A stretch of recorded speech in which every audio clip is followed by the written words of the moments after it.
The fight between Tom Gale and me looked deadly serious. Really, it wasn't. Everything was well rehearsed. The knives were made of rubber. The fight was part of a movie stunt, something both of us were well trained for. I didn't know then that before long, Tom Gale and I would be involved in something more deadly and 1,000 times more dangerous.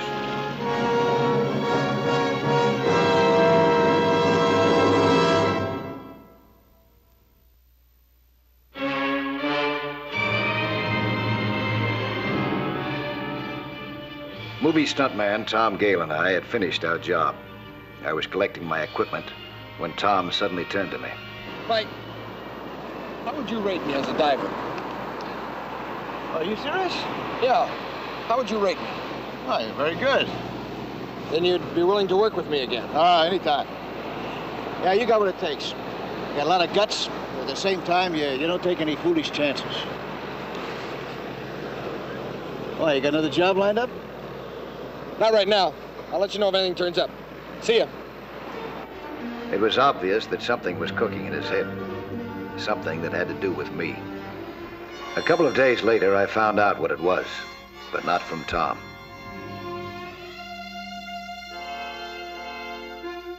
Tom was going to try for the deep diving record. What's more, he expected me to help him. This was something that I had to straighten out fast.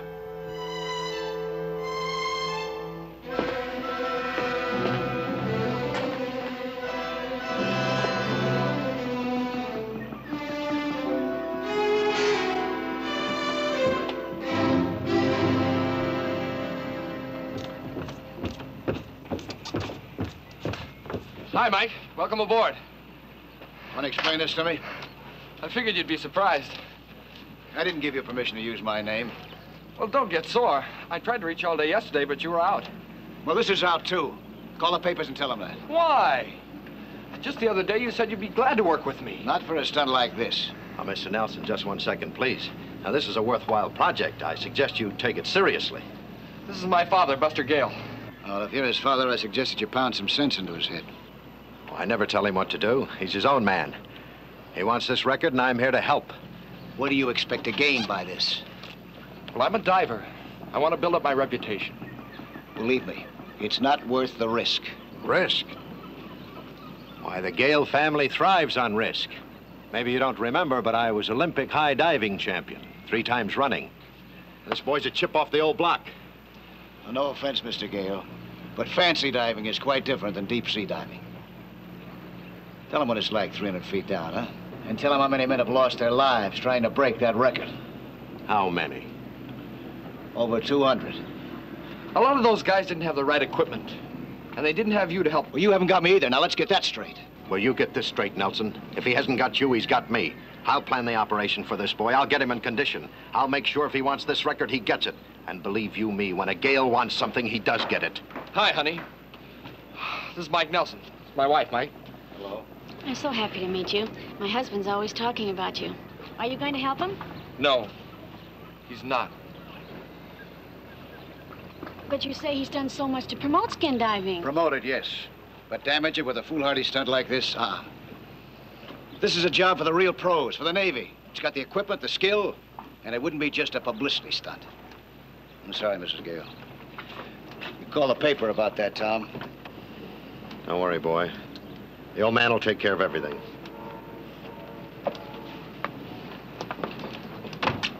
Mr. Nelson. Mr. Nelson, Mike's the name. Mike, please talk to me a minute. Okay, sure. It's very dangerous, isn't it? Yes, it is. Very. Can't you talk him out of it? I tried. Can't you? I can't fight both of them. Yeah. His father wants that record real bad. Even if it costs his son his life. You can't let it happen, Mike. You just can't let it happen. How can I stop it? I don't know, but you can't let Tom kill himself. Please, Mike, please.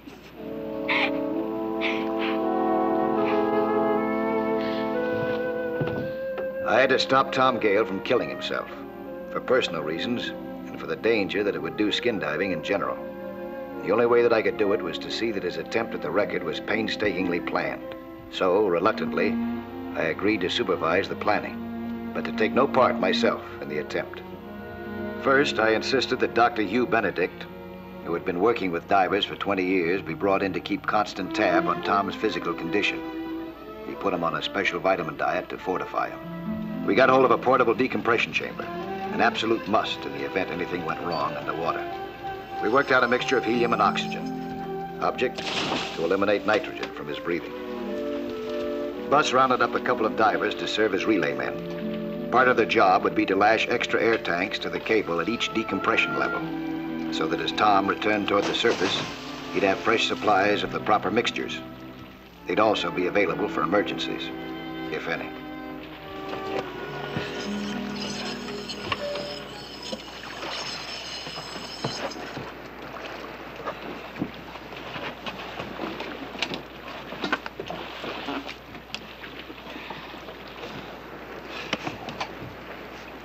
Synchronize, huh? 327.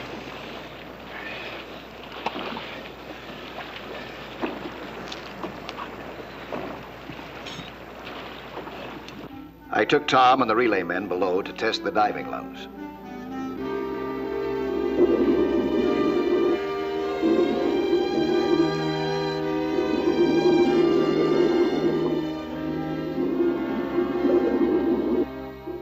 I showed them the best way to lash the extra air tanks in place.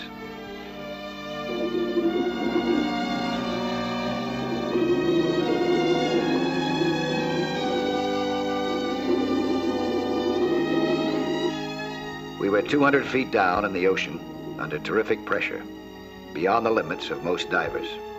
Suddenly, one of the relay men was in trouble. He grabbed a spare lung.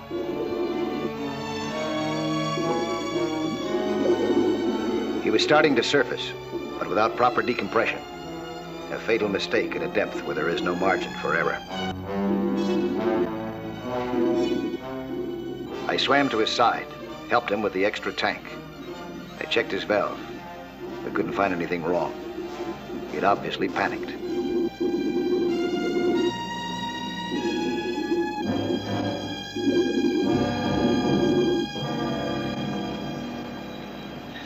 You know better to swim up fast like that. What's the matter with you? You want to kill yourself? Something went wrong with my regulator. Couldn't seem to get any air. There's nothing wrong with your regulator. That's funny. I could have sworn it was stuck.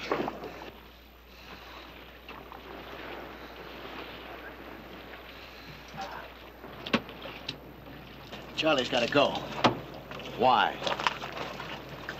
He spooks at the slightest thing down there. What are you giving us? He's been skin diving since he was a kid. Yeah, that might be. But there was nothing wrong with his regulator. If there was anything wrong, it's Charlie. Look, Mike, Charlie's father is Bill O'Neill, the movie producer. Now, we're trying to promote a picture deal. Promote whatever you want.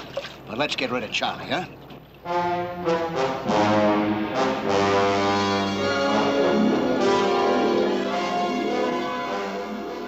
At 10 o'clock the next morning, extra diving lungs were lashed in place at each decompression level.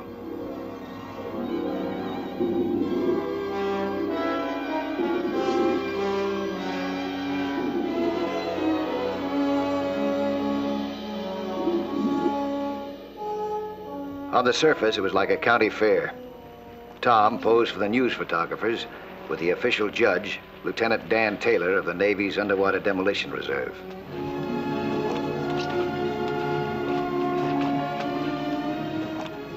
Dr. Benedict gave Tom his final physical check.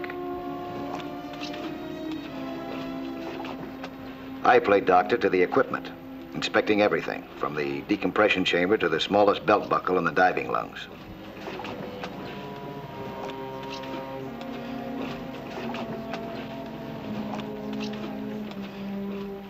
The relay men returned to the barge and reported that the extra air tanks were in place. Everything was in order. It'll be a beautiful day. How many is that make? You got 8 now? Huh? Yeah, we have the 8 complete tanks down. Little friend here got the last 2 for me. Yeah. Pretty rough. That's good. Well, Get some tanks. go back here and All right, get so- that.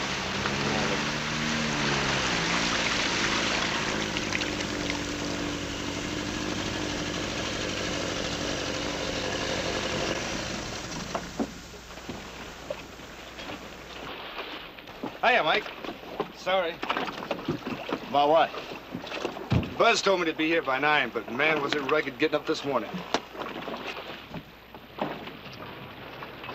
I thought I told you to get rid of Charlie. Now, relax, Mike. I want him in on this. It'll put us in good with his old man. Not if he drowns himself. He won't. I made him promise not to go below 50 feet. He can take a few pictures or something down there while you're decompressing. Easy. What's the matter? Shoulder's a little stiff, just nerves. Down there, a shoulder cramp can be fatal. Nelson, you've been dragging your feet the whole way, trying to make trouble at every turn. I'm trying to stop trouble. That's why I'm here. I think you're here to stop Tom from breaking the record. What? You heard me. You're jealous because you haven't got the guts or drive to try for it yourself. Well, he hasn't got the drive either. You're the one with that. Now, wait a minute, Mike. Don't deny it. He pushed you into this. He wants that record. You don't know what you're talking about. No? Why you suppose your shoulders all knotted up? You're scared, that's why. You want out. Yeah? Well, you sound like the one who wants out. Charlie! Charlie O'Neill!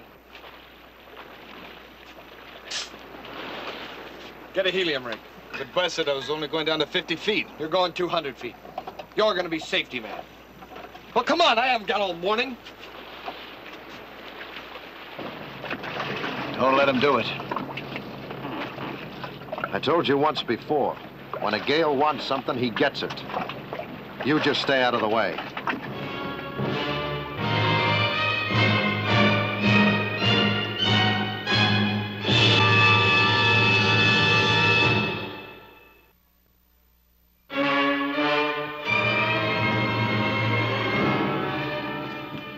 At 11 o'clock, Tom Gale was ready to dive 380 feet into the ocean, deeper than any other skin diver had ever gone before. We were anchored over a 400-foot trench, chosen because there were no underwater currents. I had a dozen reasons to doubt that he'd make it, and a dozen more to worry about his safety. Honey, maybe Mike is right. Forget about Mike. Folks, when they haul up this cable after my dive, you'll find my wife's scarf tied below the 375-foot mark. Let's go. I was against the whole deal. Tom was being a fool, so was his father. But I couldn't just stay on the sidelines and wait for Tom to drown himself.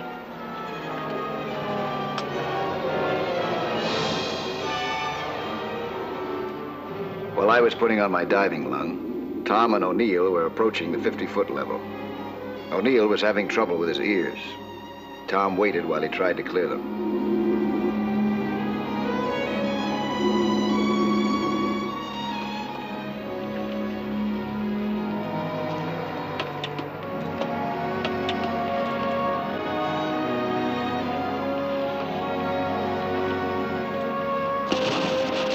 At the 100-foot level, O'Neill was still having trouble with his ears.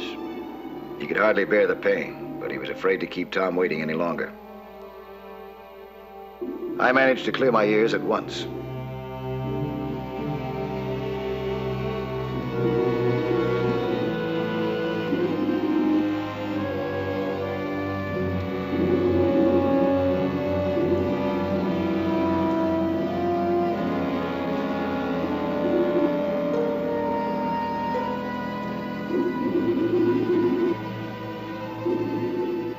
I was able to overtake them at 140 feet.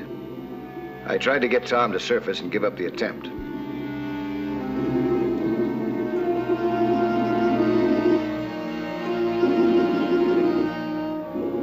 When he refused, I had to send O'Neill back to the surface, and I headed down to take his place.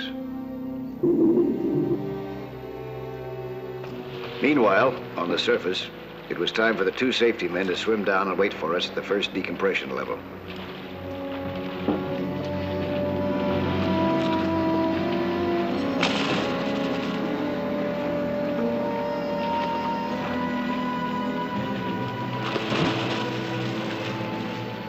Underwater, Tom reached the 250-foot mark and paused to wait for me.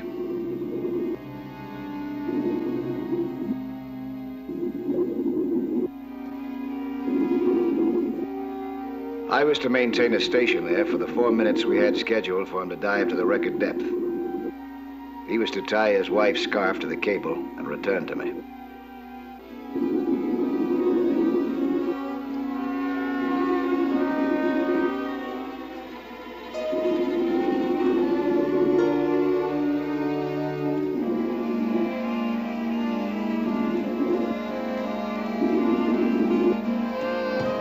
It was too dark to see what was happening below. The only noise I could hear was our bubbles.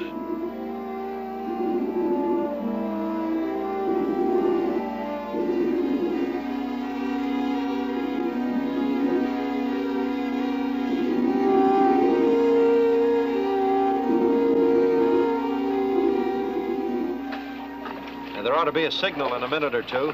What kind? Well, if Tom breaks the record, he'll release a white ball. If he doesn't, but he's safe, a green one. And if he's not safe? Well, let's not worry about that. Suddenly, I realized it was unusually cold. Tom was diving into a thermocline, a body of cold water deep in the ocean trench, at a temperature that could freeze the marrow in a man's bones.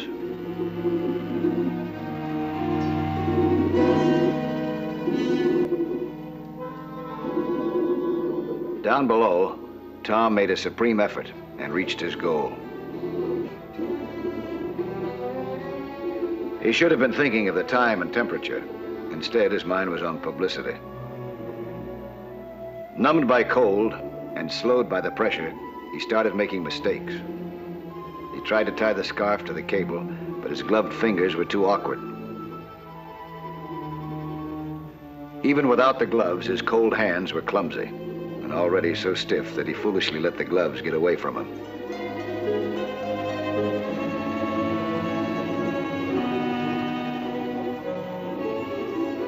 Tom had been gone longer than the agreed time.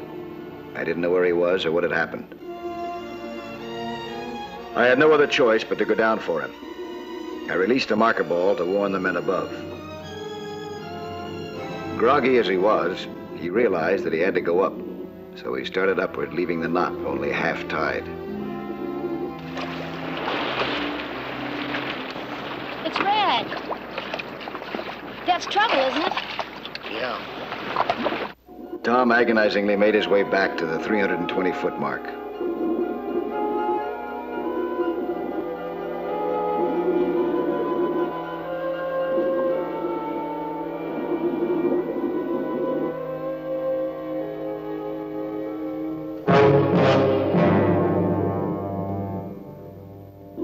By the time we reached the 140-foot mark, our first decompression level, Tom was exhausted. His hands were so stiff he could hardly hold on to the cable. My own head felt light and my body heavy.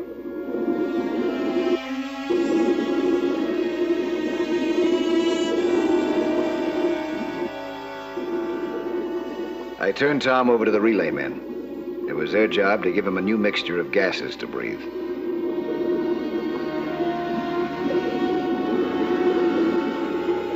It was my job to figure out how long he'd have to decompress now.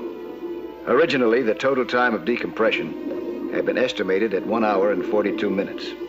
But Tom had remained below almost 2 extra minutes. That meant that his decompression would have to be extended to almost 3 hours. It was impossible to keep him down that long. He was too exhausted. There was only one thing to do: send him to the decompression chamber on the surface.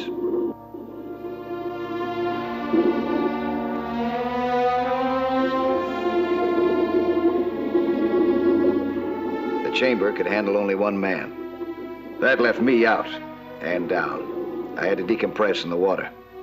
I checked my decompression chart. The news was bad. It would take me a total of 73 minutes to stay down in order to come up without the bends.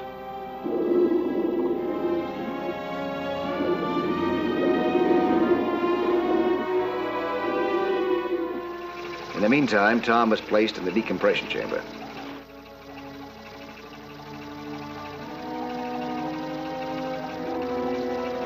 The time passed slowly in the icy waters, but finally it was over, and I could surface. How do you feel, Mike? A little rough down there, huh? Any pains in the joints?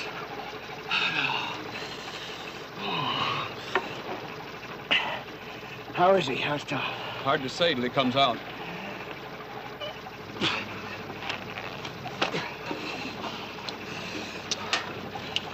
Let's get you warmed up. Right around here.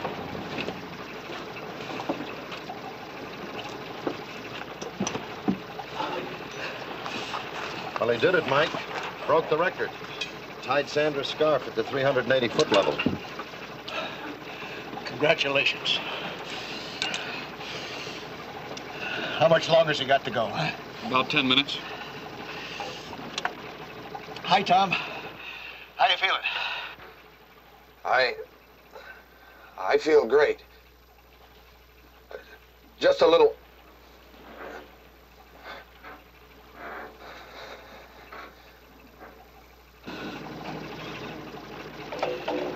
Well, was it worth it? He'll be okay. In the meantime, the official observers began to haul up the cable to verify whether the world record was bettered. The scarf would be the proof.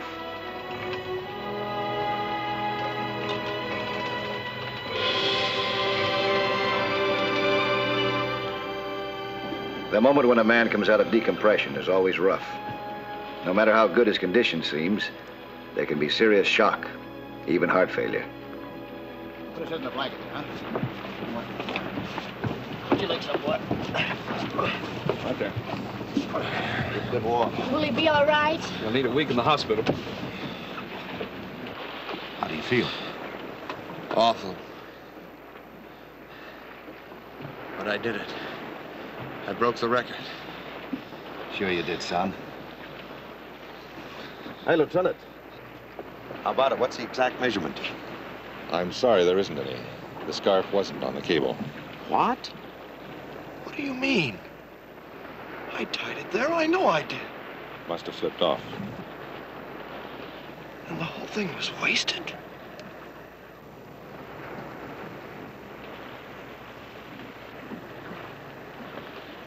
I'm sorry, Dan. But I'll make it up. As soon as I get out of the hospital, I'll go down and I'll get that record. I promise. You've got nothing to be sorry for. Oh, yes, I have. I muffed it. After all the work you did, I muffed it. Don't talk about the work I did. That's what's been wrong with the whole deal, the work I did. I'm the one that should be sorry, Tom. I pushed you, I nagged you, I drove you until you almost killed yourself just so I could have the glory. Dad. Another record for the Gale family, some more clippings in a scrapbook. Big deal. Well, that's all over with, boy. Don't ever try it for me again. I've loused you up enough already. Thank you, Dad. Thank you. Come on, let's get him to the hospital. All right, hoist that anchor. We're shoving off. Buzz, nice work. Thanks.